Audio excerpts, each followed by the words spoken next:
Katika kijiji cha Sofia mpakani Busia, Uganda na Kenya ulijionea sinema ya bure baada ya vijana wawili wanaokisiwa kuwa wezi kunaswa kwa kuvamiwa na nyuki. Hii ni baada ya kuvunja nyumba ya mkazi mmoja na kutoweka na kitita cha fedha na runinga.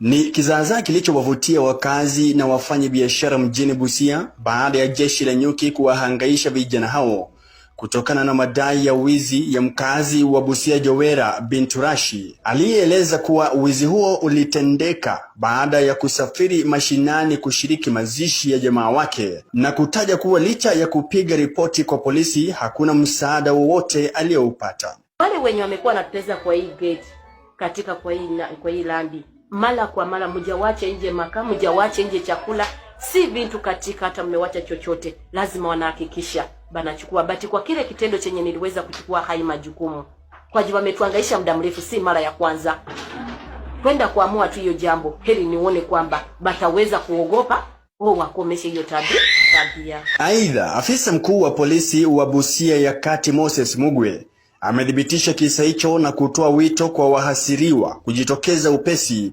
kuripoti visa hivyo kwa minajili ya kukabili visa hivyo ambavyo vimekithiri mjini Busia na viunga vyake. These acts of burglary and theft need to be curtailed, but you can only do this when the owners of these residences properties are vigilant. They should also embrace neighborhood watch. If you are not around, you tell your neighbors to keep watch over your property. They should also embrace installing CCTV cameras. Ni kauli ambayo ilitiliwa mkazo na daktari wa